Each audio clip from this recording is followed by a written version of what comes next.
नमस्कार। आज एक बड़ा फैसला आया है सुप्रीम कोर्ट का। सुप्रीम कोर्ट ने आज एक बड़ा फैसला सुनाया। देश में महिलाओं के खिलाफ तेजाब फेंकने की घटनाओं को देखते हुए सुप्रीम कोर्ट ने कई कड़े निर्देश जारी किए हैं। देश में पिछले कई सालों में तेजाब महिलाओं की जिंदगी बर्बाद करने का सबसे सस्ता जरिया बन गया था, पर आखिरकार सुप्रीम कोर्ट ने तेजाब खरीदने और बेचने वाले दोनों के लिए नियम काफी कड़े कर दिए हैं और महिलाओं की सुरक्षा को सर्वोपरि रखा गया है। यह खास रिपोर्ट देखिए।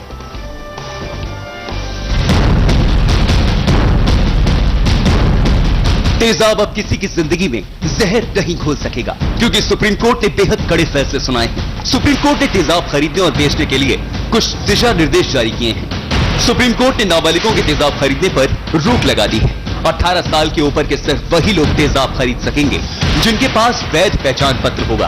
तेजाब खरीदने वाले को इस्तेमाल का मकसद भी बताना होगा। तेजाब बेचने वाले को 3 दिन के अंतराल पर बिक्री का ब्यौरा स्थानीय पुलिस को देना होगा। तेजाब के अघोषित स्टॉक को पुलिस जब्त कर सकती है। तेजाब बेचने वाले पर 50,000 रुपए का जुर्माना भी लगाया जा सकता है। तेजाब हमले के शिकार को कम से कम 3 लाख रुपए मुआवजा देने को कहा गया है। तेजाब पीड़ित के पुनर्वास का खर्च सरकार उठाएगी।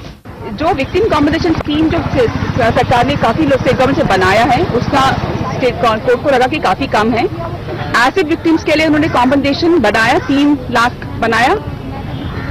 ये दिया जाएगा 15 दिन के अंदर 1 लाख दिया जाएगा और उसके बाद 2 महीने के अंदर 2 लाख दिया जाएगा। फिलहाल के लिए इतना ही हुआ है और 4 महीने के बाद बाकी जो इश्यूज है, रिहैबिलिटेशन, वो सब के मामले में कोर्ट की सुनवाई अगली होगी। इसके अलावा सुप्रीम कोर्ट ने सभी राज्य सरकारों से तेजाब हमले को गैर जमानती अपराध बनाने को कहा है। सुप्रीम कोर्ट ने सभी सरकारों से तेजाब की फुटकर बिक्री को नियंत्रित करने को कहा है। थॉमस रॉयटर्स के मुताबिक भारत महिलाओं के लिए दुनिया का चौथा सबसे खतरनाक देश है, क्योंकि यहाँ उनकी अस्मिता पर सबसे ज्यादा हमला होता है। दुनिया के 20 देशों में हर साल 1500 लोग एसिड अटैक के शिकार होते हैं, जिनमें सबसे ज्यादा प्रभावित महिलाएं हैं। और देश में सिर्फ छत्तीसगढ़ ही एक ऐसा राज्य है जहां तेजाब की खुलेआम बिक्री पर सजा का प्रावधान है। और अब सुप्रीम कोर्ट के कड़े निर्देशों के बाद राज्य सरकारों के सामने बड़ी चुनौतियां हैं, उनका कड़ाई से पालन करना। तो एक लंबे इंतजार के बाद सुप्रीम कोर्ट की तरफ से बड़ा फैसला आया, ऐतिहासिक फैसला आया। जाहिर सी बात है उन जख्मों पर ये मरहम की तरह कितना काम करेगा और कैसे काम करेगा, ये बड़ा सवाल है। जानने की कोशिश करेंगे उन जख्मों को। हमारे साथ हमारे स्टूडियो में आज 3 खास मेहमान आए हैं। लक्ष्मी जी हमारे साथ आई हुई हैं, जो विक्टिम एसिड अटैक है उनके ऊपर भी एसिड से हमला हुआ था। रेणु शर्मा जी हैं हमारे साथ और रूपा जी। आप सभी का स्वागत है न्यूज एक्सप्रेस में। लक्ष्मी जी, सबसे पहले आपसे हम ये राय जानना चाहेंगे कि सुप्रीम कोर्ट का फैसला आया, जख्म जो है आपके जो दिखते हैं उसको हम देख सकते हैं, लेकिन उस पीड़ा को महसूस करना बहुत मुश्किल है। कितना बड़ा मरहम है ये सुप्रीम कोर्ट का फैसला? 2006 में मैंने ये PIL, मेरी जो लॉयर है अपर्णा भट्ट और हम लोगों ने मिलके ये काम किया था एसिड को बैन करवाने के लिए। लेकिन उसके बाद उन्होंने कहा रेगुलेशन, तो उसके बाद जब ये चीज सामने आई, अगर यही चीज 7 साल पहले कर दी जाती तो जो 7 साल के बाद जो अटैक्स हुए हैं, इतने सारे अटैक्स, वो शायद रुक सकते थे। ये चीज है। लेकिन आज उन्होंने ये सारी बातें कह के, ठीक है आज इस चीज को हम मानते हैं, लेकिन अभी जो हम जितने सर्वाइवर्स हैं, अभी हमारे लिए आज कुछ भी ऐसा फैसला नहीं सुनाया गया है। लेकिन अभी जो दूसरे अटैक्स होंगे, वो दूसरे अटैक का वेट कर रहे हैं कि अभी जो नए अटैक्स होंगे तो उनको 15 दिन के बाद 1 लाख रुपए दिया जाएगा और उसके बाद 2 महीने के बाद 2 लाख रुपए दिया जाएगा। लेकिन जो अभी हम जो जितने सर्वाइवर्स हैं, हमारी मेडिकल, ये सारी हमारी जो रिक्वायरमेंट्स थी, ये सारी चीजें, वो अभी भी हमारे जख्म वैसे की वैसे ही हैं। लेकिन इस बात की खुशी है कि उन्होंने ये सख्त कार्रवाई की। उन्होंने ये जो शॉप्स वगैरह से रजिस्ट्रेशन करवाना, 18+ होना चाहिए, हर चीज का रिकॉर्ड रखना, ये चीज से मैं बहुत खुश हूँ इस चीज से। जी हाँ जी लक्ष्मी, जाहिर सी बात है एक बड़ा फैसला है, ऐतिहासिक फैसला है और इसका कुछ ना कुछ अगर असर दिखा तो ये बहुत कारगर भी साबित हो सकता है। रेणु जी हमारे साथ हैं। रेणु जी, आपसे जानना चाहेंगे, जिस तरह का ये फैसला आया है, आप के ऊपर जब हमला हुआ था उस वक्त भी कानून थे, उस वक्त भी कानून की धाराएं थी, आपको कितनी मदद मिली कानून से? जी, मुझे कानून से मदद ये मिली कि जिसने मेरे साथ ये एसिड अटैक किया था उसको उम्र कैद की सजा मिली थी जी, और 25,000 रुपए जुर्माना। और ना देने पे 3 महीने की सख्त सजा। और ये भी बोला गया था कि शायद ऐसी सजा कभी हुई नहीं है किसी को एसिड डालने पे, या और जैसे जो भी क्राइम करते हैं जी। ये बहुत बड़ी सजा हुई है, मैक्सिमम पनिशमेंट दी गई है उसको। और मतलब ये सजा सुन के शायद कुछ हद तक तेजाब सबक ना मिले लगे। लोगों को। जी, लेकिन ऐसा कुछ भी नहीं हुआ।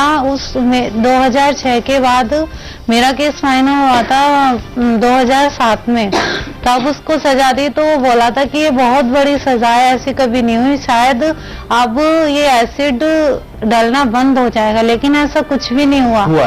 उसके बाद ये तो दिन पे दिन बढ़ता चला गया।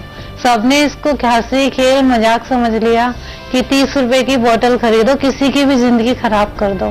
क्या हर एक किसी की जिंदगी क्या है ये 30 रुपए की बोतल उसको खत्म कर सकती है? ये सबने ऐसा खेल बना रखा था। लेकिन जो अब सुप्रीम कोर्ट ने ये इस पर बैन लगाया उससे मैं बहुत खुश हूँ। लेकिन सुप्रीम कोर्ट ने जो हम सब लड़कियां हैं एसिड से पीड़ित, हमारे लिए तो ऐसा कुछ नहीं किया। हम सब लोग तो ऐसी की ऐसी हैं, हमारे इलाज का या हमारे किसी भी चीज की जिम्मेदारी तो नहीं ली। लेकिन जो आगे नए केस होते हैं उसके लिए उन्होंने बोला है कि जो एसिड अटैक पीड़ित है उनके लिए मतलब 15 दिन के अंदर 1 लाख रुपए और 2 महीने के बाद 2 लाख रुपए दिए जाएंगे।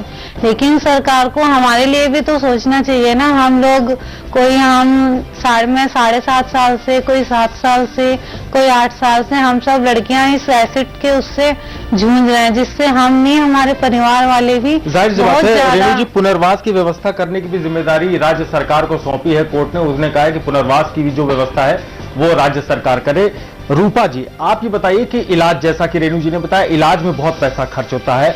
जब आपके ऊपर हमला हो उसके बाद जख्मों को भरने के लिए बहुत सारी सर्जरीज होती है, बहुत सारा इलाज होता है। आपके इलाज के लिए पैसे कहां से आए? जी, मेरे इलाज के लिए मेरे चाचा ही मेरा इलाज करा रहे हैं। वो अब तक मेरे केस को 7 साल हो चुके हैं। वही मेरा जितना भी खर्चा, जितनी सर्जरी, सारा खर्चा उन्होंने उठाया है। अभी तक सरकार से भी कोई मदद भी नहीं मिली। कितना खर्चा आया अब तक इलाज के? सर ये तो मैं नहीं बता सकती, लेकिन मेरा खर्चा जितना भी आया वो सब मेरे चाचा ने उठाया। मतलब अब तक खर्चा 5-6 लाख तक तो हो चुका। बड़ी विडंबना है जिस तरह से खर्चा इलाज में होता है। 10 बार सर्जरीज होती है, उसके बाद जो शक्ल है, जो शरीर है, वो एक शेप लेती है, एक चेहरा लेती है। लेकिन उसके बावजूद भी उस तरह की जिंदगी जो पहले थी उसको समझ पाना, उसको जी पाना बड़ा मुश्किल हो जाता है, चेहरा बदल जाता है। लक्ष्मी जी हमारे साथ जुड़ी हुई है। लक्ष्मी जी, एक बड़ा सवाल यह है कि मरहम के तौर पर कोर्ट का यह फैसला तो आ गया, लेकिन जिस तरह से इसको इंप्लीमेंट होना है, निचले स्तर पर जब ये चीजें इंप्लीमेंट होंगी तो तमाम तरह की दिक्कतें आएंगी, क्योंकि कानून पहले भी थे, अमल नहीं होता था। आज की स्थिति पे क्या किस तरह से लेती हैं? जिस तरह से कानून बना है उसके इंप्लीमेंटेशन पे किस तरह की दिक्कतें आ सकती हैं? मैं यही कहूंगी कि सबसे पहली चीज तो ये कि अगर आपने कहा है तो उसे करके दिखाइए। सबसे बड़ी चीज ये है मेरे लिए और सारे सर्वाइवर्स के लिए भी है। और ये बात की खुशी होगी कि बिल्कुल इस चीज को एकदम ही लिया जाएगा। कहने में और करने में बहुत फर्क होता है। जिस तरीके से वो कहते हैं कि हाँ हम ये चीज कर देंगे, उनके लिए हर चीज बहुत आसान है। हम लोग जाके लाइन में खड़े रहते हैं कि हाँ अब हमारी बारी आएगी, अब हमसे बात होगी, हाथ पैर जोड़ना पड़ता है, वहां पे जाके रिक्वायरमेंट डालनी पड़ती है, अपॉइंटमेंट लेने होते हैं कि हम लोगों के लिए कुछ करिए करिए करिए।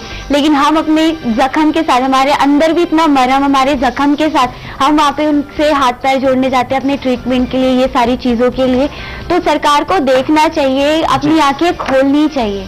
बहुत दुख होता है। अभी रेणु जी हैं हमारे साथ, इनके अटैक को 7 साल हो चुका है जी। तो एक चीज देखिए कि उनके जब अटैक हुआ था, अभी डॉक्टर ने बोला है कि उनकी आंखें आने की उम्मीद है।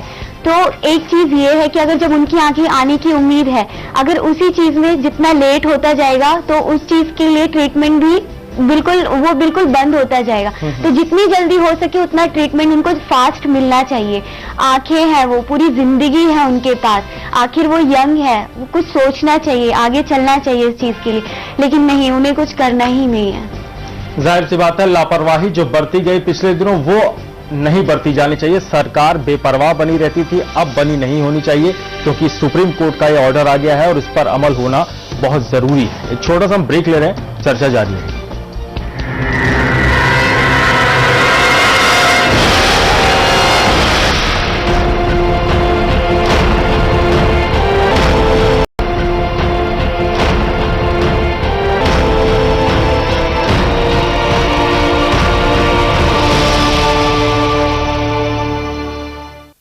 आंकड़े ये बताते हैं कि हर हफ्ते 3 एसिड अटैक हिंदुस्तान में होते हैं और हर साल 200 महिलाओं पर तेजाब फेंककर उनकी जिंदगी तबाह कर दी जाती है। सरकार बेपरवाह बनी रहती है, क्यों?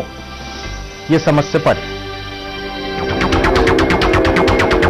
तेजाब में जिंदगियां तबाह हो रही हैं और उन्हें बचाने की कोई कोशिश नहीं की जा रही। खुलेआम हैवान घूम रहे हैं और मासूम लड़कियों को शिकार बना रहे हैं, लेकिन उन पर लगाम लगाने का कोई इंतजाम नहीं है। देश में हर जगह मासूमों की जिंदगी झुलस रही है। दिल्ली की अन्नू के सारे ख्वाब तबाह हो गए। वो अदाकारा बनना चाहती थी, लेकिन उस हैवान ने सब कुछ तबाह कर दिया। क्या करूं, हर सरकार की बात की, सरकार की तरफ से कोई भी मेरी मदद नहीं हुआ। कोर्ट की फैसला से मैं नहीं खुश हूँ। मुझे कोई भी मदद अभी तक नहीं करा। मदद हुआ तो मीडिया के थ्रू मेरे को थोड़ा बहुत मदद हुआ। दिल्ली की तरह ही मथुरा से आई सुधा भी नफरत के तेजाब का शिकार हुई। घर वालों की सारी कमाई मथुरा की सुधा के इलाज में जा रही है। हाँ, इन्होंने मना किया हुआ कि हमारे यहाँ क्यों आते हो, इतना परेशान करते हो। तो इनको धमकी दे गया था। इन्होंने सोचा कि ऐसा करेगा थोड़ी कोई तो मार दूंगा। उसके बाद एक हफ्ते बाद आया और रात को लगभग 2 बजे की घटना है, 10 अप्रैल की रात को। तो एसिड डाल के चला गया। ये बच्ची और ये दोनों जल गई थी। चंडीगढ़ की अमनप्रीत का सुख चैन छिन चुका है। इलाज कराते कराते 2 दुकानें तक बेचनी पड़ी। ਚਾਹਣਾ ਤਾਂ ਮੈਂ ਘਰਦਿਆਂ ਨੂੰ ਇਹ ਗੱਲ ਨਾ ਦੱਸੀ ਕਿ ਮੈਨੂੰ ਇੰਨਾ ਹੋਇਆ ਵੀ ਮੇਰੀ ਵਜ੍ਹਾ ਕਰਕੇ ਮੇਰੀ ਸਿਸਟਰ ਦੀ ਲਾਈਫ ਨਾ ਕਿਤੇ ਖਰਾਬ ਹੋ ਜੇ, ਜ਼ਿਆਦਾ ਘਰ ਨਾ ਬਰਬਾਦ ਹੋ ਜੇ। मैं बड़ा समझाया। जम्मू की रोमन लता को उसी के पड़ोसी ने शिकार बनाया। अब सिर्फ दर्द के अलावा कुछ बाकी नहीं। हमारे देश में जो लड़कियों पर अत्याचार हो रहे हैं, ये एसिड वाले, तो ये अगर ये खुले आम ये बिक रहा है एसिड, तो तभी इतने सारे लड़कियों पे अत्याचार हो रहे हैं। तो मैं यही चाहती हूँ कि ये एसिड खुले आम बेचना बंद किया जाए, ताकि आगे से लड़कियों पे ऐसा अत्याचार ना हो। धनबाद की सोनाली की जिंदगी पूरी तरह बर्बाद हो चुकी है। उसने तंग आकर इच्छा मृत्यु की मांग कर डाली। बहुत ही स्ट्रिक्ट लॉ होना चाहिए, सेपरेट सेक्शन होना चाहिए। ये 302, 307 सेक्सुअल हेरेसमेंट ये सब की जो धाराएं लगाई जाती हैं, ये आम हो गई है। ये इससे मैं संतुष्ट नहीं हूँ। एसिड अटैक क्यूटिंग्स के लिए अलग से सेक्शन होनी चाहिए और कड़ी सजा के प्रावधान होना चाहिए। नॉन वेलेबल सेक्शन होने चाहिए। आज हमारी जिंदगी आप देख रहे हैं कि साल में है और वो 9 साल 10 साल का सजा क्या सफिशिएंट होता है? सरकार सोचे, ठोस कदम उठाए। पटना की 2 बहनों पर सोते हुए एक दरिंदे ने तेजाब फेंक दिया। दोनों बहनें अपनी जिंदगी को कोस रही हैं। घटना को जिंदगी के बारे में सोचते हैं तो बहुत अजीब सा लगता है कि साले कैसे थे, मेरा चेहरा कैसे हो गया। पहले कितना खुशी खुशी से रहते थे, इधर जाते थे उधर जाते थे, लेकिन अब तो कहीं नहीं जा पाते हैं। सिर्फ घर में कैद होकर रहना पड़ता है। बहुत दिक्कत होती है। आसनसोल की लड़की पर एक हैवान ने इसलिए तेजाब फेंक दिया क्योंकि उसने शादी करने से मना कर दिया था। मैं घूम करके गया, ऐसे फेंक के चल गया उसको मुँह पर। लड़कियां उनको पैदले जा रहा था। वही क्या चीज रखे थे, ऐसे फेंक के चल गया, पूरा मुँह जल गया। देश के कई हिस्सों में तेजाब से झुलसी जिंदगी तड़प रही है। सभी को इंसाफ की तलाश है और उससे कहीं ज्यादा वो ये चाहती हैं कि किसी दूसरी लड़की के साथ ऐसा ना हो।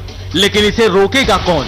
क्योंकि सरकार तो लापरवाह बनी हुई है और तेजाब खुलेआम बिक रहा है। Bureau report, news express. तो सुप्रीम कोर्ट के फैसले में तमाम ऐतिहासिक चीजें भी जुड़ी हैं जो कि कारगर साबित होंगी। जाहिर सी बात है, उस दुकानदार जो गैर कानूनी तरीके से एसिड को बेचेगा उस पर 50,000 रुपए का जुर्माना भी लगेगा और यह जिम्मेदारी भी उस दुकानदार की है कि वो उस ग्राहक को चिन्हित करे, उसकी जानकारी रखे, रजिस्टर मेंटेन करे कि ये एसिड जा कहां रहा है, इसका इस्तेमाल किस रूप में किया जाएगा। लक्ष्मी जी हमारे साथ जुड़ी हुई हैं। लक्ष्मी जी, प्रयास सराहनीय, जाहिर सी बात है सुप्रीम कोर्ट की तरफ से जो कुछ भी ये फैसला सुनाया गया है बेहद कारगर होगा, लेकिन आपके टाइम में भी एक कानून था, तमाम तरह की चीजें थी जो इन चीजों को रोकने के लिए कारगर हो सकती थी। क्या वो चीजें कारगर हुई? मेरा 2005 में एक्सीडेंट हुआ था, ये अटैक हुआ था मुझ पे, और फिर उसके बाद 2006 में मेरा ट्रीटमेंट ही ऐसा चला। उस टाइम पे मैं इतनी परेशान, कहते जब एकदम उस टाइम पे होता है ऐसे मरने जैसी हालत हो जाती है, उस टाइम कोर्ट कचहरी, ये डॉक्टर को देखना, इतनी सारी चीजें देखना, इतना कुछ, इतना सरवाइव करना पड़ता है, इतनी हालत बुरी, हर 1 महीने में 2-2 ऑपरेशन होना बहुत बड़ी बड़ी बात है ये। तो क्या बोलूं मैं इस चीज में कि सरकार मतलब है कहाँ सो रही है सरकार। क्या है कि इतने सारे अटैक्स हो चुके हैं, इतने सारे अटैक्स कि उनकी आंखें खुल ही नहीं रही हैं, बिल्कुल वो देख ही नहीं रहे कि वो है कहाँ, किस जगह पे। वोटिंग टाइम्स आते हैं, वोटिंग टाइम्स में वो बिल्कुल ओपन खड़े हो जाते हैं, खुला पैसा बहाते हैं वो कि हमें वोट करो वोट करो। वोटर आईडी बनाने के लिए वो हमें एकदम खड़े हो जाते हैं, जगह जगह जाने के लिए वो एकदम खड़े हो जाते हैं। और अगर हम उनके घर जाते हैं, हम उनके घर के सामने खड़े होते हैं तो हमें अपॉइंटमेंट के लिए खड़ा होना पड़ता है, 3-3 घंटे 4-4 घंटे खड़ा होना पड़ता है। प्रीति राठी का भी केस ऐसे ही हुआ था कि उनके पापा जाके सीबीआई जांच के लिए गए, उनके पापा उनके भाई, उनको भी 4 घंटे तक खड़ा रखा, लेकिन उनसे यही पूछा गया कि आप है कौन, इस तरीके से। तो ये सारी चीजें कि मतलब उन्हें किसी से कोई मतलब ही नहीं है। जब ये सारी चीजें जब सामने आती है तो जब उनको लगता है कि हाँ, जब मीडिया के सामने कुछ आता है तब वो एकदम से हाँ, उन्हें लगता है कि अब थोड़ा आगे बढ़ना चाहिए। जब कानून सुप्रीम कोर्ट ने फटकार लगाई, जब उन्हें थोड़ा सा होश आया कि हमें कुछ करना चाहिए। लेकिन जब अभी होश आया है तो प्लीज अब अपने होश खोल लीजिए और देखिए कि आगे हो क्या रहा है। जो आगे जो काम सौंपा गया है उसे आगे देखिए, क्योंकि आगे अब ऐसे हादसे ना हो, बहुत हो चुका है। जाहिर सी बात है कानून बनाने भर से काम नहीं चलेगा, जिस तरह की स्थिति है उस पर अमल करना इन कानूनों पर बहुत जरूरी है, बेहद जरूरी है, क्योंकि नफरत का तेजाब जो है वो जिंदगियों को झुलसा रहा है। एक छोटा सा ब्रेक ले रहे हैं, तुरंत लौटते हैं।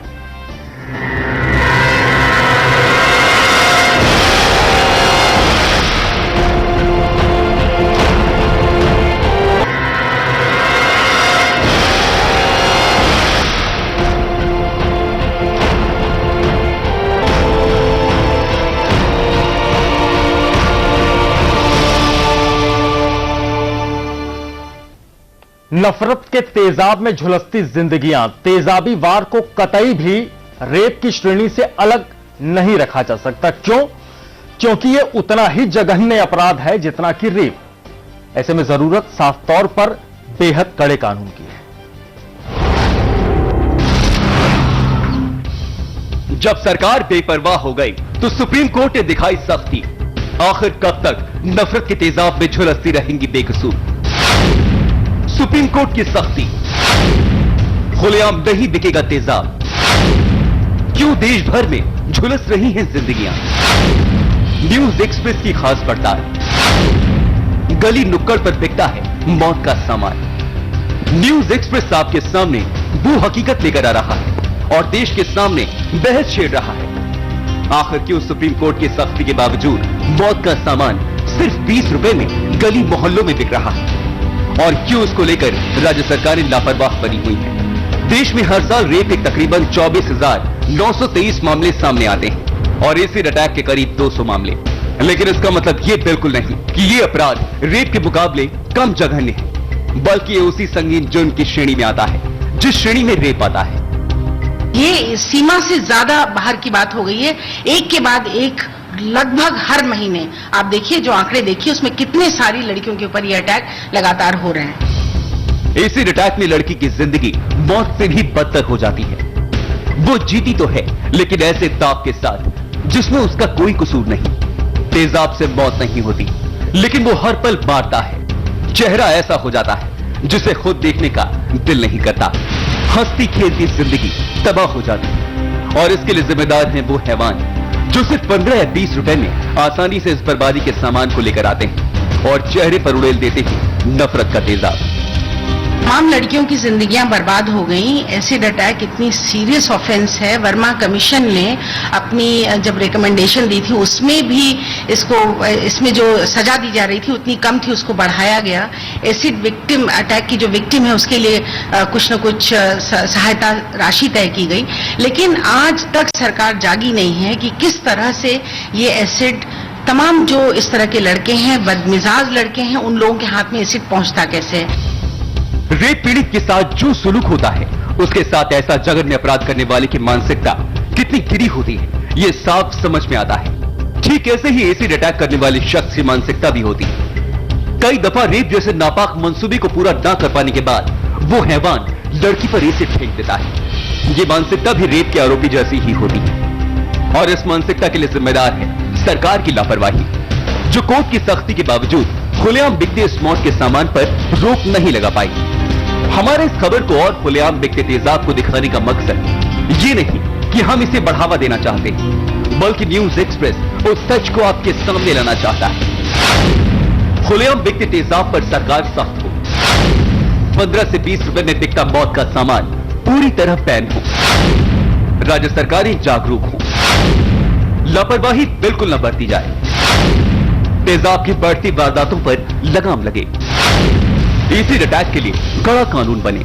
नहीं, ऐसा तो नहीं है कि संतुष्ट है, और क्योंकि ये सिर्फ उन्होंने ये बोला कि 15 दिन के बाद जब हादसा होगा, फिर 15 दिन के बाद 1 लाख रुपए दिया जाएगा, फिर उसके बाद 2 महीने के बाद उन्हें 2 लाख रुपए दिया जाएगा। इस चीज से संतुष्टि नहीं है, लेकिन जो आगे जो ये केस 4 महीने के बाद आएगा तो उस चीज में हम इस बात को जरूर बनाएंगे। जागना होगा और रोकना होगा तेजी से फैलते नफरत के इस तेजाब को, क्योंकि तेजाब से झुलसी लड़की रोज एक नई मौत मरती है। वो तड़पती है और कोसती है ऐसी जिंदगी को जिसमें सिर्फ उसके लिए मायूसी और बेइंतहा दर्द है। Bureau report, news express. तो कोर्ट का फैसला आ चुका है और कोशिश इस फैसले के तहत यह की गई है कि एसिड जो मौत की शक्ल लेकर बरसता है किसी लड़की पर, किसी महिला पर, उसको रोका जाए, उस पर लगाम लगाई जाए। दुकानदार से लेकर जो अपराधी है, जो एसिड खरीदता है, उस तक पहुंच बनाने के लिए, उसको पकड़ में लाने के लिए तमाम तरह की कोशिशें इस फैसले के जरिए कोर्ट ने की हैं। लेकिन जो कुंठित मानसिकता छिपी हुई है समाज में, एसिड को लेकर बदले की भावना छुपी हुई है, उसको कैसे रोका जाए, उसके लिए कौन सा कानून बनाया जाए।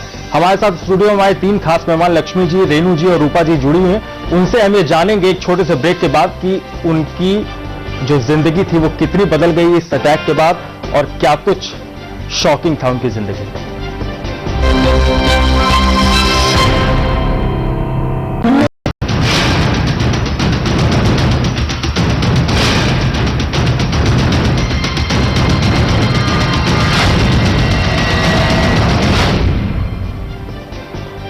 देश में बढ़ रहे एसिड हमले और उसके बीच सुप्रीम कोर्ट का एक ऐतिहासिक फैसला, इस पर हम चर्चा कर रहे हैं आज।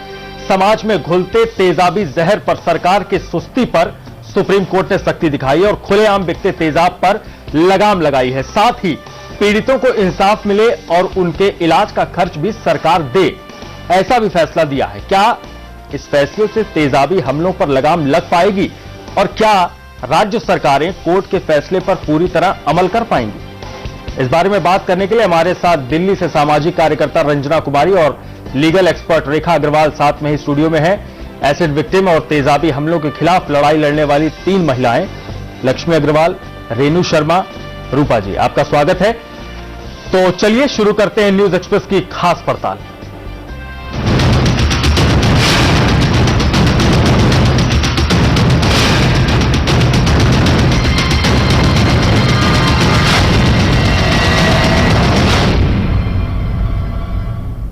तो चर्चा हम शुरू करते हैं अपनी एसिड अटैक को लेकर। उसकी 3 विक्टिम इस वक्त हमारे जो एक और खास मेहमान रंजना कुमारी जी, सोशल एक्टिविस्ट, और रेखा अग्रवाल जी, लीगल एक्सपर्ट, वो हमारे साथ जुड़ी हैं।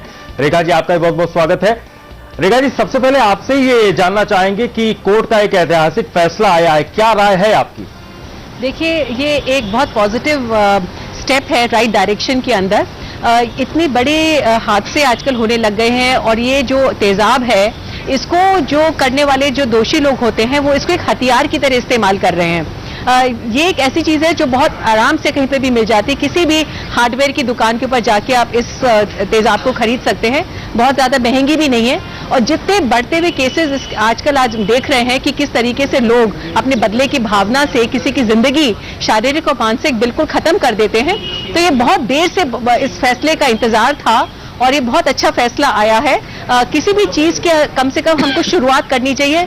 क्या ये बिल्कुल ऐसे केसेस को रोक पाएगा? एसिड अटैक के तेजाब के जो हमले होते हैं उनको रोक पाएगा कि नहीं टोटली, ये तो नहीं कह सकते, पर कम से कम सरकार ने एक बहुत पॉजिटिव स्टेप लिया है कि कम से कम अगर इसकी जो बिक्री है अगर कम हो जाती है, इसके ऊपर कोई तरह का कंट्रोल रख जाता है, तो बहुत आसानी से जिस तरीके से लोग इसको खरीद के किसी की जिंदगी को नष्ट कर देते हैं, उनके जो ऐसे जो मंसूबे होते हैं बहुत आसानी से नहीं हो पाएंगे पूरे, और कहीं तो कहीं जाकर अगर ये चीज बाजार में नहीं मिलेगी तो हमें उम्मीद कर सकते हैं कि ऐसी जो घटनाएं हैं वो भी बहुत कम होंगी। जैसे पिस्तौल है या कोई बहुत मतलब कोई डेंजरस जो चाकू होता है वो बहुत आसानी से नहीं मिल सकता, आपको उसके लिए एक लाइसेंस लेना पड़ता है आर्म्स एक्ट के तहत, तभी आप उसको खरीद कर सकते हैं और उसको इस्तेमाल कर सकते हैं। उसी तरह से अगर एसिड भी जो है अगर आपको आसानी से नहीं मिलेगा जब तक आपके पास लाइसेंस नहीं है और बेचने वाला उसके पास भी लाइसेंस नहीं है, तो तब तक ये ऐसे काम जो है वो बहुत आसानी से नहीं हो पाएंगे। जाहिर सी बात है, एसिड को भी एक वेपन के तौर पर इस्तेमाल किया जा रहा है और इस वेपन को ही अगर रोका जाए, ये कोर्ट के फैसले का और कोर्ट का प्रयास है, ये बहुत उचित प्रयास है। जाहिर सी बात है रेखा जी, आप हमारे साथ जुड़े रहेंगे, आपसे और भी बहुत सारी चीजें पूछेंगे हम जी। हमारे साथ लक्ष्मी जी हैं और रंजना कुमारी जी भी हमारे साथ खास मेहमान जुड़ रही हैं, सोशल एक्टिविस्ट हैं। रंजना जी, आपसे जानना चाहेंगे कि आगाज तो बहुत बेहतर है, कोर्ट की तरफ से प्रयास बहुत बेहतर है, लेकिन अंजाम तक सही मायनों में पहुंचे और सही तरीके से पहुंचे, ये बड़ी जिम्मेदारी है। उसमें क्या कुछ दिक्कतें फिर से पेश आ सकती, क्योंकि कानून तो पहले भी था। नहीं, बिल्कुल आप ठीक कह रहे हैं। सबसे पहले इस फैसले का हम लोग स्वागत करते हैं, क्योंकि काफी समय से सरकार से लेकर के हर तरह से हम लोगों ने जो भी एसिड विक्टिम की मदद की, उसमें बात लगातार उठाई थी कि 4 कदम उठाए जाएं, और आज कोर्ट के फैसले के जरिए वो चारों कदम, बिक्री पर रोक लगे, बिक्री पर नियंत्रण लगे, बिक्री खरीदने वाले का की जो जानकारी पूरी होनी चाहिए, किस लिए खरीद रहा है मकसद बताया जाए, और साथ साथ में इस पे पूरी तरह से जो सजा है उसका प्रावधान बढ़ाया जाए। तो अब कुल मिलाकर के एक तरह से बहुत अच्छा इस समय डेवलपमेंट हुआ है। लेकिन आप ये समझ लीजिए कि इतने रिलक्टेंस के बाद सरकार ने ये सब कुछ, सुस्त बैठी हुई सरकार ने किया, जबकि सुप्रीम कोर्ट ने कहा कि अगर आप नहीं कुछ करेंगे तो हम आदेशित करेंगे। तो ये इंटरिम एक तरह से जो स्टेटमेंट आई है इस समय, तो इसमें सबसे जरूरी है कि इसका इम्प्लीमेंटेशन कैसे होगा। इम्प्लीमेंटेशन, क्योंकि हम कानून बना देते हैं, नियम बना, लेकिन जब तक राज्यों में, दूसरी चीज मैं इसी बात में जोड़ना चाहती हूं कि 3 लाख मुआवजा तो कुछ भी नहीं होता है, क्योंकि इतना सारा खर्च सिर्फ दवा कराने में आता है, रिकंस्ट्रक्शन सर्जरी में आता है, और उसके बाद फिर इनकी जीविका के लिए, ये आपके वहां लक्ष्मी बैठी है, आप पूछिए कि कोई नौकरी नहीं है, कुछ काम नहीं मिलता है, कुछ नहीं, थोड़ा है, थोड़े की जरूरत है, थोड़ा और प्रयास करना चाहिए था और थोड़ी और इस रकम को बढ़ाना चाहिए था, क्योंकि जाहिर तौर पर इलाज में बहुत सारा पैसा खर्च होता है, वो पैसा आएगा कहां से। सुप्रीम कोर्ट के वर्डिक्ट के बाद भी कैसे बिक रहा है खुलेआम तेजाब, रियलिटी चेक में सबसे पहले यूपी की राजधानी लखनऊ की कहानी देखिए। देश में बढ़ते महिलाओं पर एसिड अटैक से सतर्क देश की सर्वोच्च न्यायालय ने एक महत्वपूर्ण आदेश पारित किया है और कुछ गाइडलाइंस भी दी हैं। उस गाइडलाइंस के अनुसार अब दुकानदार, कोई भी दुकानदार एसिड इस तरह से नहीं बेच पाएगा। उसे बेचने के लिए बाकायदा एक रजिस्टर रखना पड़ेगा, जिसमें मेंटेन करना पड़ेगा कि कौन सा व्यक्ति एसिड खरीद रहा है, किस पर्पज से खरीद रहा है, और इतना ही नहीं, बेचते समय उसका पहचान पत्र, फोटो पहचान पत्र भी जरूरी होगा। लेकिन हम आपको लखनऊ में दिखाएंगे कि अभी भी ये एसिड है, हमने यहाँ से खरीदा है, वो खुलेआम बिक रहा है, और ये एसिड आपको कहीं भी, किसी भी दुकान पर, सर्राफा की दुकान हो, ये जो ग्रोसरी का आइटम है वहां की दुकान हो, या जो बैटरी वाले हैं वहां की दुकान हो, या जो कॉस्मेटिक की दुकान है वहां पर, इन सब जगह पर आपको बहुत ही आसानी से मिल जाएगा। खुलेआम बिक रहा है, जैसा कि मैंने अभी आपको दिखाया भी, और सुप्रीम कोर्ट की गाइडलाइंस के बावजूद भी अभी ये सब हो रहा है। हमारे साथ में जो दुकानदार भाई हैं, उनसे ही जानने की कोशिश करेंगे कि आखिर उनका क्या मानना है इस बात को लेकर के। जी बताएं, सुप्रीम कोर्ट की गाइडलाइंस आई है कि बिना फोटो पहचान पत्र के आप एसिड नहीं बेचेंगे। मैं माननीय उच्च न्यायालय का फैसले का सम्मान करता हूं, और हमारे यहाँ जैसे ही कोई भी जियो गवर्नमेंट के यहाँ से आएगा, मैं उसका तुरंत एक अच्छे नागरिक होने के नाते मैं पालन करूंगा। और अंत में मैं अपने माननीय न्यायाधीशों को बहुत बहुत बधाई देना चाहता हूं कि हमारी सुप्रीम कोर्ट इस मामले में तुरंत हरकत में आई और उसने ये रोक लगाई। लेकिन अभी तो आप खुलेआम बेच रहे हैं? हाँ, अभी तो हम लोग बेच रहे हैं, क्योंकि हमारे पास कोई जियो नहीं आया है और ना कोई ऐसा शासन से में आदेश प्राप्त हुआ। तो ये कहना है कि बिल्कुल हम जो सर्वोच्च न्यायालय है, हम उनके आदेशों का पालन करेंगे, स्वागत करते हैं, क्योंकि ये एक अच्छा काम है। खुद भी मानते हैं कि जिस तरह से महिलाओं पर एसिड के लोग अत्याचार बढ़े हैं, इसको रुकना चाहिए, और यही कारण है कि इनका दुकानदार साहब का मानना है कि जैसे ही हमारे पास गाइडलाइंस आएगी, हम इसको जरूर पूरी तरीके से इम्प्लीमेंट करेंगे। कैमरामैन मधुर श्याम के साथ प्रदीप विश्वकर्मा, न्यूज एक्सप्रेस, लखनऊ। तो आदर्श नागरिक होने के नाते कोर्ट की तरफ से जब आदेश आएगा तो एसिड नहीं बेचा जाएगा, ये कह रहे थे दुकानदार। भोपाल में तेजाब पर न्यूज एक्सप्रेस का रियलिटी चेक कैसा था वो भी देखिए। हम खड़े हैं भोपाल की तेजाब स्ट्रीट पर, चौकी इमामबाड़ा सेफिया कॉलेज रोड पर। तेजाब की दुकानें आप देख सकते हैं, लगातार एक के बाद एक दुकानें हैं जहां पर खुलेआम तेजाब बेचा जा रहा है। सुप्रीम कोर्ट के आदेश के बावजूद प्रशासन का कोई भी नुमाइंदा या सरकार का कोई भी नुमाइंदा यहां पर दुकानों पर नहीं पहुंचा है। इन दुकानों पर ना तो खरीदार से आईडी प्रूफ मांगा जा रहा है और ना ही फोन नंबर और ना ही उससे तेजाब खरीदने का कारण पूछा जा रहा है। आप देख सकते हैं दुकानों पर ये तेजाब की बोतल रखी हुई है, ये बेचने के लिए खुलेआम रखी हुई है। यहाँ पर लोग आ रहे हैं, तेजाब खरीद रहे हैं और लेकर जा रहे हैं। सरासर ये देश की सबसे बड़ी अदालत के आदेश की अवहेलना कही जा सकती है कि प्रशासन का कोई भी नुमाइंदा यहाँ पर नहीं पहुंचा है और खुलेआम तेजाब की बिक्री जारी है। कैमरामैन गुलजार अहमद के साथ विजय नंदन, न्यूज एक्सप्रेस, भोपाल। यह सब कुछ चंद पैसे कमाने के लिए हो रहा है। समाज की अपनी विचारधारा किस तरह की है, इस सोच को कैसे बदला जाए, हमारे साथ हमारा खास पैनल, खास मेहमान हमारे साथ बने हुए हैं। छोटा सा ब्रेक ले रहे हैं, चर्चा आगे भी चलती रहेगी।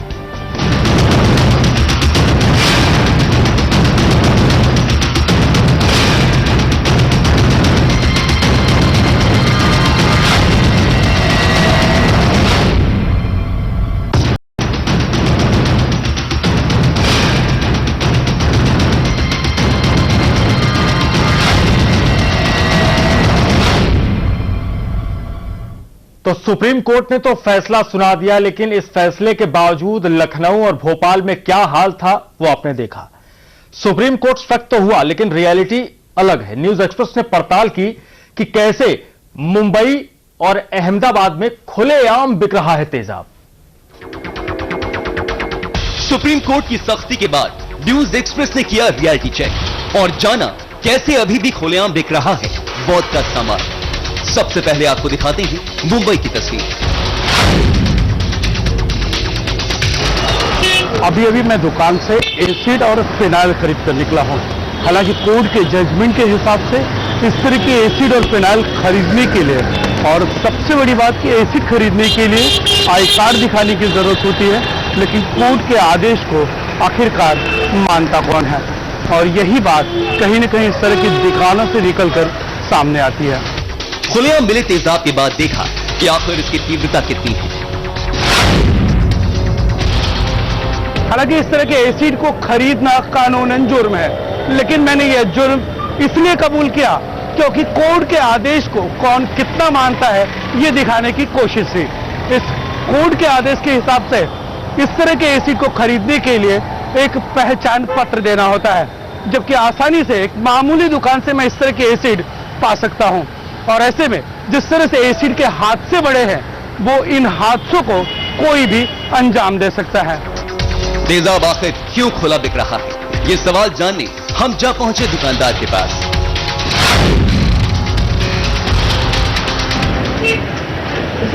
मैंने अभी आपसे एसिड खरीदी है, क्या आपको पता है कि सुप्रीम कोर्ट की गाइडलाइन है जिसमें आई कार्ड देखने के बाद किस तरह की एसिड बेचनी है? ऐसा कुछ पता नहीं है। आपके पास इस तरह की कोई जानकारी नहीं है? अब तक ये एसिड क्या किसी को भी बेच दिया करते थे? किसी को भी दीजिए? नॉर्मल है तो टॉयलेट क्लीनर में यूज होता है। तो अभी जो नई सुप्रीम कोर्ट की गाइडलाइन है, कोर्ट की गाइडलाइन है, उससे वो आप नहीं जानते? कोर्ट की नई गाइडलाइन है कि अब से एसिड बेचने के लिए आई कार्ड देखना होगा और आई कार्ड कंपल्सरी होगा, उन्हीं को जो है ये एसिड बेची जा सकती है। ऐसा कुछ पता नहीं था मुझे, पता नहीं है। पता नहीं था, लेकिन ये बात साफ है कि इस तरह के एसिड्स अटैक जो बढ़ते हैं उसको ध्यान में रखते हुए सुप्रीम कोर्ट ने जिस तरह की गाइडलाइन जारी की है, उसके तहत अब आई कार्ड देखकर ही इस तरह के एसिड दिए जा सकते हैं। और ये लगाम कहीं न कहीं एसिड अटैक को रोकने के लिए है। मुंबई का हाल आपने देखा, अब देखिए अहमदाबाद का हाल। यहाँ भी आसानी से मिल रहा है मौत का सामान। हमारे संवाददाता ने खुलेआम मिलते तेजाब को दुकान से खरीदा। देखिए कितनी आसानी से कैमरे के सामने दुकानदार ने तेजाब दे दिया। आखिर जब कोर्ट की सख्ती के बाद भी तेजाब इस तरह से मिलेगा तो महिलाएं कैसे सुरक्षित रहेंगी?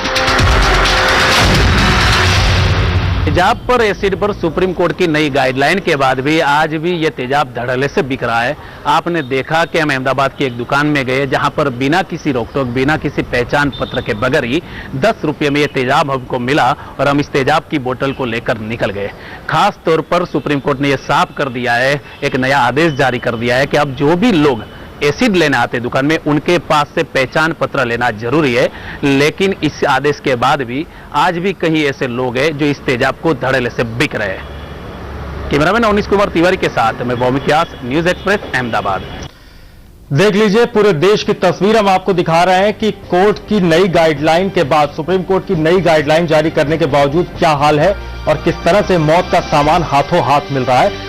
हमारे साथ रेखा अग्रवाल जी हैं, लीगल एक्सपर्ट हैं, उनसे जानने की कोशिश करते हैं कि इसका क्या मतलब है। रेखा जी, क्या मतलब है इसका कि खुलेआम हाथों हाथ पैसा दीजिए और एसिड लीजिए? कोर्ट की तरफ से गाइडलाइन जारी हो चुकी है, क्यों? देखिए, अभी गाइडलाइंस तो जारी हो चुकी हैं, पर अभी तक कोई गवर्नमेंट ने ऑर्डर नहीं पास किया है कि जो सब दुकानदारों को मिल चुका हो। अभी तो ऑर्डर आज ही पास हुआ है सुप्रीम कोर्ट के इंटरवेंशन के ऊपर। सरकार ने जब ऑर्डर पास किया है, तो जब तक इसको आपके ऊपर नियंत्रण नहीं कर देते, जब तक आप जो दुकानदार हैं उनको ये ऑर्डर जो है उनकी नॉलेज के अंदर लेके आते, तब तक उसकी वो बिक्री करेंगे। बिकॉज अभी तक ये बैंड आइटम नहीं है, ये कंट्रोल्ड आइटम नहीं है। कुछ ऐसी चीजें होती हैं जिनके ऊपर सरकार ने कानून बना रखा है कि उनका खुली तरीके से आप उनकी बिक्री नहीं कर सकते। जब वो आइटम्स आराम से नहीं बिक सकेंगे तो ऑब्वियसली क्राइम के अंदर कंट्रोल हो जाएगा।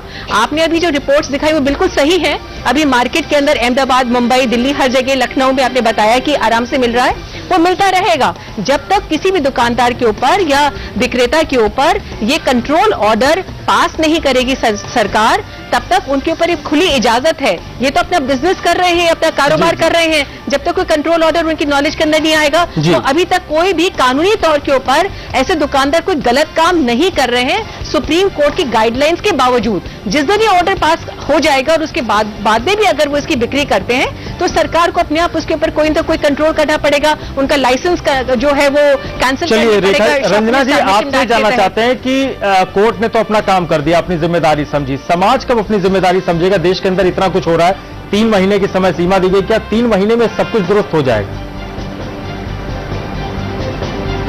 आप खुद ही देख लीजिए, जहां जहां आपके करस्पॉन्डेंट गए हैं, जहां जहां उन्होंने एसिड खरीदने की कोशिश की है, आसानी से उन्होंने खरीदा है। तो यही तो हम लोग लगातार कहते चले आ रहे हैं कि आखिर कोई एक समाज का सोच भी तो होता है, कोई उनकी संवेदनशीलता भी तो होती है।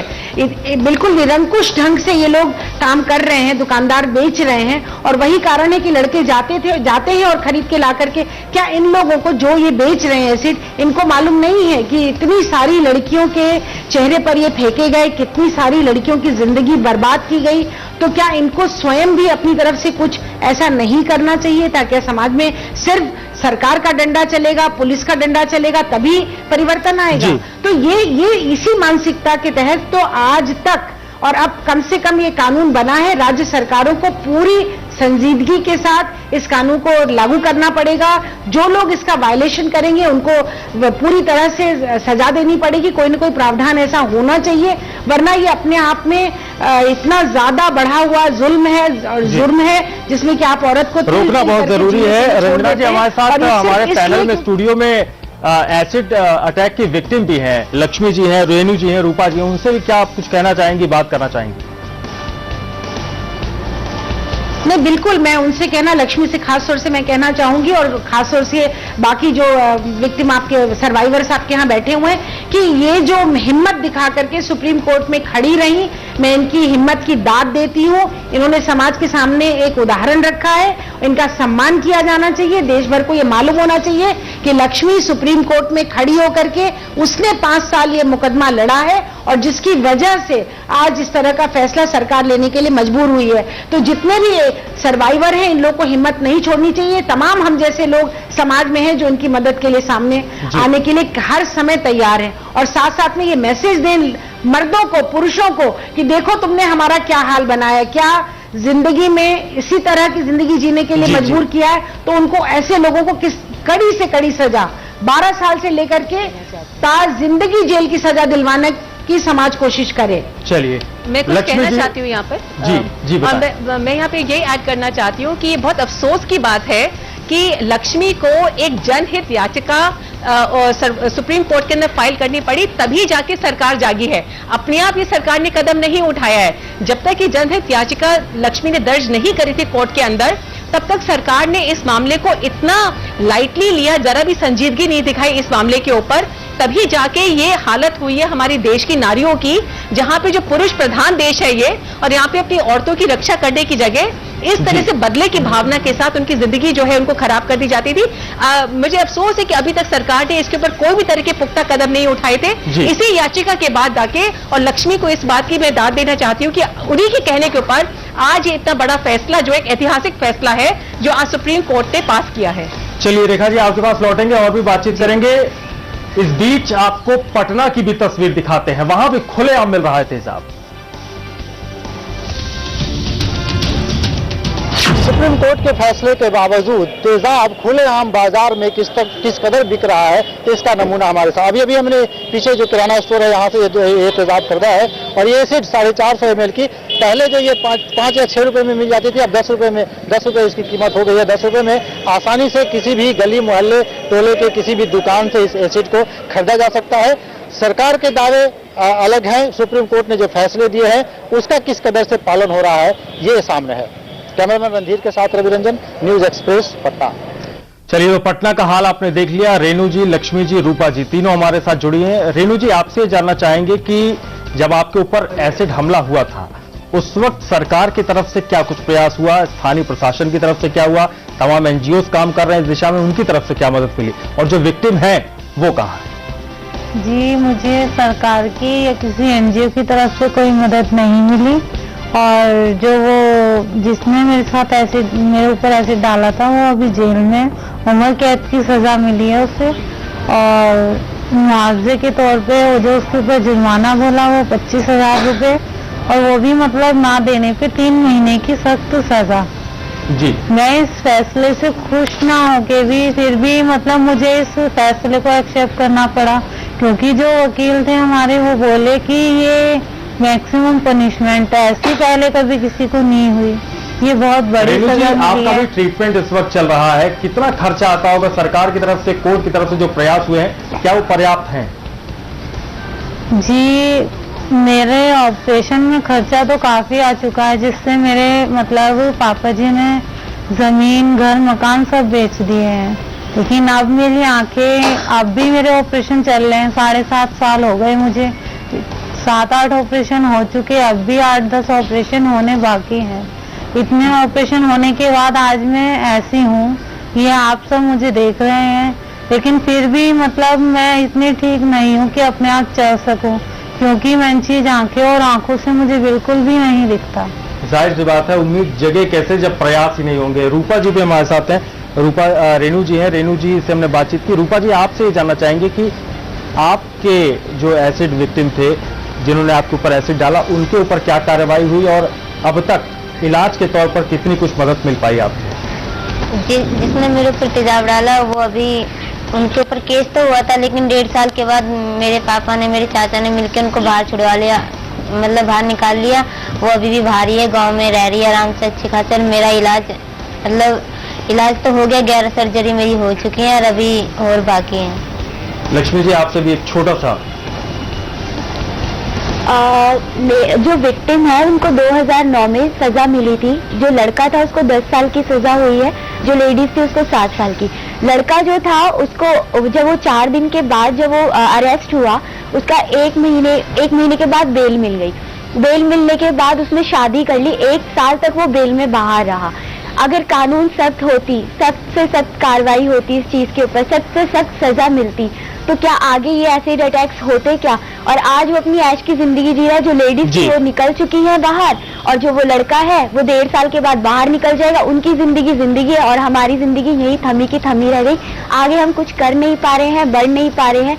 अभी हमारा जो स्टॉप एसिड अटैक है, जब ये आया कैंपेन, जब हम सब लोग आगे आए, जब ये सारी चीजें सामने आ रही है, देखिए जो चीज सरकार को करनी चाहिए, प्रयास सराहनीय है, और कोर्ट की तरफ से भी जो प्रयास किए गए वो भी सराहनीय है। और हम ये कोशिश करते हैं, उम्मीद करते हैं कि जो कुछ भी फैसला सुप्रीम कोर्ट ने सुनाया उस पर अमल होगा, और जमीनी स्तर पर काम जरूर होगा। इसका असर भी बहुत दिखेगा। बहुत बहुत शुक्रिया हमारे स्टूडियोज में आने के लिए, और ये सच्चाई सब तक पहुंचाने के लिए, लोगों तक पहुंचाने के लिए।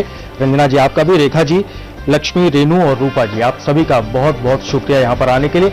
तो मुआवजा मिल जाए और जो आरोपी है उसको पकड़ लिया जाए, तमाम कोशिशें कोर्ट की तरफ से की गई हैं और हम यही उम्मीद करते हैं कि ये असर जरूर दिखाएंगे आने वाले दिनों में। नमस्कार।